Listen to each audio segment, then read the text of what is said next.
Good afternoon, dear students. Myself Rani, Department of History of SNS College of Education. இப்போ நம்ம என்ன பார்க்க போறோம் அப்படின்னா சென்ட்ரூல சைல்ட் ரைட்ஸ் இன்ட்ரோடக்ஷன் தான் நம்ம பார்த்துட்டு இருக்கோம். அதுல இன்னைக்கு பார்த்த டாபிக் என்னன்னு பார்த்தீங்கன்னா positive discipline techniques for teachers. அதை வந்து நம்ம இப்போ சரியா வந்து எக்ஸ்பிளைன் பண்ணி சொல்லுவாங்க பார்க்கலாம். ஓகே, என்னோட டாபிக் வந்து positive discipline techniques for teachers. ஒரு டீச்சர்ஸ் வந்து ஒரு குழந்தை வந்து எப்படி டிசிப்ளினா கொண்டு வராங்க அப்படின்னா அதுக்கு வந்து பனிஷ் பண்ணாம அவங்களை ஹார்ஷா திட்டாம எப்படி அவங்களோட பிஹேவியர்ஸ் எல்லாம் சேஞ்ச் பண்றாங்க அப்படிங்கிறது தான் இந்த டாபிக்ல பார்க்க போறோம். இதுல வந்து நிறைய டெக்னிக்ஸ் இருக்கு. அதுல ஃபர்ஸ்ட் நம்ம பார்க்க போற டெக்னிக்ஸ் வந்து இதுல நம்ம என்ன ஸ்டார்ட் பண்ணா ஓகே, ஃபர்ஸ்ட் டெக்னிக் வந்து பாசிட்டிவ் ரீஇன்ஃபோர்ஸ்மென்ட்.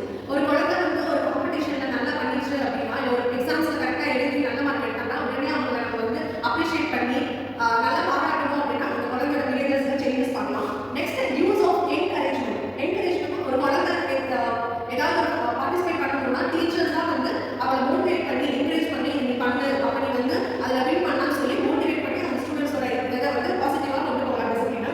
நெக்ஸ்ட் கான்சிஸ்டன்சி இன் டிசிப்ளின் அப்படிங்கிறது ஃபாலோ தி சேம் ரூல்ஸ். ஒரே ரூல்ஸை வந்து ஃபாலோ பண்றது. இப்போ நீங்க ஹோம்வொர்க் பண்ணி முடிச்சீங்கன்னா நெக்ஸ்ட் நம்ம அந்த பிடி பீரியட் விளையாட போலாம் ஒரு டீச்சர் அந்த குழந்தைகிட்ட சொல்லும் போது அவங்க அந்த நம்ம விளையாடணும் அப்படிங்கிறதுக்காகவே அந்த ஹோம்வொர்க்கை பண்ணி முடிச்சுட்டு அவங்க விளையாட போகணும் அலோ பண்றது தான் வந்து இன்னொரு பாசிட்டிவ் டிசிப்ளின். நெக்ஸ்ட் வந்து மாடலிங் தி டிசைர்ட் பிஹேவியர். இப்போ ஒரு பேரண்ட்ஸ் ஆகட்டும் சீஃப் டீச்சர்ஸ் ஆகட்டும் ஒரு ஸ்டூடெண்ட்ஸ்க்கு வந்து நல்லதை சொல்லிக்கணும். இப்போ வந்து ஒருத்தர் தண்ணி கொடுத்தாங்கன்னா தேங்க்யூ சொல்றது, இல்ல ஏதாவது நோட்ஸ் எடுத்து ப்ளீஸ் அதை எடுத்துட்டு வான்னு கேட்கறது, இந்த மாதிரி நம்ம ப்ளீஸ் தேங்க்யூ அந்த மாதிரி ஒரு ரெஸ்பெக்டா பேச சொல்லி கொடுத்தோம்னா அதே வந்து குழந்தைங்களும் வந்து அதை ஃபாலோ பண்ணுவாங்க. Next effective communication. ஒரு குழந்தை வந்து ரொம்ப சோகமா ஒரு பிரச்சனையில இருக்கு அப்படின்னு ஒரு டீச்சர்ஸ் தெரிஞ்சுட்டாங்க அப்படின்னா முதல்ல அந்த குழந்தைகிட்ட போய் பேசி அவங்களோட உணர்வு என்னன்னு அதை தெரிஞ்சுக்கிட்டு அதுக்கான ப்ராப்ளம்ஸை டீச்சர்ஸ் வந்து அதை எப்படி சால்வ் பண்ணணுங்கிறத வந்து சொல்லிக் கொடுக்கணும். நெக்ஸ்ட் வந்து ரீடைரக்ஷன் அண்ட் பாசிட்டிவ் டிஸ்ட்ராக்ஷன்ஸ். ஒரு குழந்தை வந்து தவறான முறையில போகிறப்போ அதை வந்து டீச்சர்ஸ் வந்து அதை போக விடாம அதை எப்படி அந்த குழந்தை வந்து அதை வந்து பாதுகாத்து கல்வியை கொண்டு வரணும்னு சொல்லி அந்த டீச்சர்ஸ் வந்து ஒரு பாசிட்டிவ் டிசிப்ளின் வந்து கொண்டு வரணும். Teaching a problem solving a skills. ஒரு குழந்தை வந்து ஒரு ப்ராப்ளம்ல இருக்கும்போது as a teachers அவங்க என்ன பண்ணணும்னா அது என்ன ப்ராப்ளம் அதை எப்படி அந்த குழந்தைக்கு சால்வ் பண்ணி அவங்க நார்மலா கொண்டு வரது as a teacher நம்ம தான் வந்து அந்த ஒரு டிசிப்ளினா பாசிட்டிவா டெக்னிக்கா யூஸ் பண்ணணும். நெக்ஸ்ட் இஸ் டைம் இன்ஸ்ட் டைம் அவுட். ஒரு குழந்தை வந்து தேவையில்லாம கோவம் அழுகிறது டிஃபரெண்டா பிஹேவ் பண்ணும்போது as a டீச்சரா அந்த குழந்தை ஏன் கோவப்படுது அது எதனால அழுகுது அப்படிங்கறத வந்து அந்த குழந்தைய பத்தி நம்ம ஸ்டடி பண்ணி அதுக்கான சொல்யூஷனை வந்து as a டீச்சரா நம்ம தான் வந்து அதுக்கு கொடுக்கணும். Next is restorative practice. அப்படின்னா ஒரு குழந்தை வந்து தப்பு பண்ணிருச்சு அப்படின்னா உடனே அந்த குழந்தைய பனிஷ் பண்ணாம ஹார்ஷா பேசாம அந்த குழந்தை ஏன் அந்த தப்பு பண்ணுச்சு எதனால அப்படின்னு சொல்லி அதை தெரிஞ்சுக்கிட்டு அந்த குழந்தையோட தீர்வை வந்து நம்ம அந்த ப்ராப்ளம் எப்படி சால்வ் பண்ணி அந்த குழந்தைய நார்மலா பார்க்கணும் as a டீச்சரா நம்ம தான் அதை சொல்லணும்.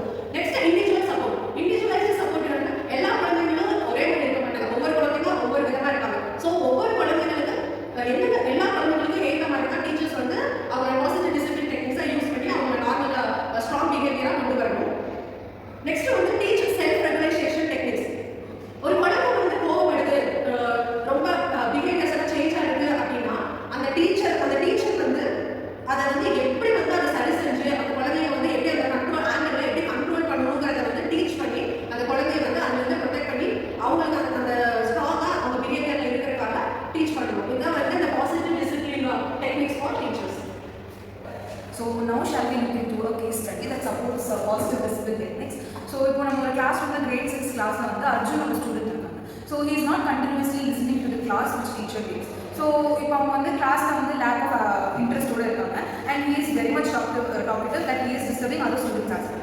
So இந்த டைம்ல நீங்க என்ன பண்ணுவீங்கன்னா first thing understanding the cause. So அந்த ஸ்டூடெண்ட் எதனால இப்படி பண்றாங்க எதனால இப்படி பிஹேவ் பண்றாங்கன்னு ஃபர்ஸ்ட் நம்ம அண்டர்ஸ்டாண்ட் பண்ணணும். அதுக்கப்புறம் ஒரு கிளியர் எக்ஸ்பெக்டேஷன்ஸ் வந்து அவங்களுக்கு செட் பண்ணிடணும். ஸோ இப்போ நான் என் கிளாஸ் எடுக்கிறேன் அப்படின்னா நீ இப்படி தான் இருக்கணும், இப்போ இந்த சரௌண்டிங்கில் நீ இப்படி தான் பிஹேவ் பண்ணணும் அப்படின்னு அவனுக்கு ப்ரையராக ஒரு இன்ஸ்ட்ரக்ஷன்ஸ் மாதிரி நம்ம ப்ரொவைட் பண்ணணும். இது ஸ்ட்ரிக்டாக இல்லாமல் நீ இப்படி இரு அப்படின்னு சொல்லி ரொம்ப ஒரு பாசமாக கொஞ்சம் சொல்லணும், ஃப்ரெண்ட்லியாக சொல்லணும். அண்ட் அப்பார்ட் ஃப்ரம் தட் அவங்களுக்கு வந்து ஒரு ரெஸ்பான்சிபிலிட்டி மாதிரி ப்ரொவைட் பண்ணணும். இப்போ அர்ஜுன் நீ வந்து இப்போ பேசிட்டு இருக்க அப்படின்னா நீ எழுந்து நின்று மற்றவங்க யாராவது பேசுனாங்கன்னா நீ பார்த்துட்டு அவங்களை நிற்க வச்சுட்டு அதுக்கப்புறம் நீ உட்காந்துக்கோ.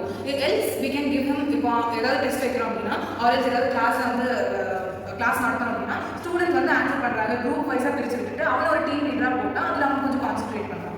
அண்ட் பாசிட்டிவ் ரீஎன்ஃபோர்ஸ்மெண்ட்னா சப்போஸ் அந்த ஸ்டூடெண்ட் வந்து பர்டிகுலர்லி அந்த நம்ம சொன்ன பிஹேவியர்லாம் வந்து ஃபாலோ பண்ணுறாங்க, சொன்ன செட் ஆஃப் ரூல்ஸ் எல்லாம் வந்து ஃபாலோ பண்ணுறான் அப்படின்னா நம்ம அந்த ஸ்டூடெண்ட்டை வந்து என்கரேஜ் பண்ணலாம். லைக் நீ சூப்பர், இந்த மாதிரி பிஹேவ் பண்ணு, குட் பாயா இரு அப்படின்னு சொல்லி நம்ம வேர்ட்ஸால அவனை பாசிட்டிவ் ரீஎன்ஃபோர்ஸ்மெண்ட் கொண்டு போகலாம். அண்ட் அவனுடைய பிஹேவியரை வந்து நம்ம ரொம்ப ஸ்ட்ரிக்டான என்விரான்மெண்ட்டில் கொண்டு போகாமல் அவன் தப்பு பண்ணியிருக்கான், ஸோ அதை வந்து நான் ரீடைரக்ட் பண்ணி அவனுடைய பிஹேவியரை சேஞ்ச் பண்ணுறேன். ஸோ இது எல்லாமே பாசிட்டிவ் டிசிப்ளின் டெக்னிக்ஸ்குள்ளே வரும். And logical consequences. For example, இப்போ நான் வந்து கிளாஸ் எடுத்து முடிச்சுட்டு அர்ஜுன் நீ இந்த கிளாஸை வந்து நான் என்ன எனக்கு எடுக்கணும் அதை நீ ஃபுல்லாக சம்மரைஸ் பண்ணணும் அப்படின்னு நான் சொல்லிட்டேன் அப்படின்னா அந்த பையன் நான் கிளாஸ் எடுத்து முடிச்சதுக்கப்புறம் நான் என்னென்ன சொல்லியிருக்கணும் அதை அவன் கவனிச்சதுக்கப்புறம் அதை வந்து சம்மரைஸ் பண்ணணும். ஸோ இந்த மாதிரி தான் நம்ம டெக்னிக்ஸ் யூஸ் பண்ணணும். இந்த பாசிட்டிவ் டெக்னிக்ஸ் வந்து இம்ப்ளிமெண்ட் பண்ணோம் அப்படின்னா நம்ம கிளாஸ் ரூமை ஒரு கண்ட்ரோலில் வச்சுக்க முடியும். So this is what it helps in as for your student, teacher or a teacher.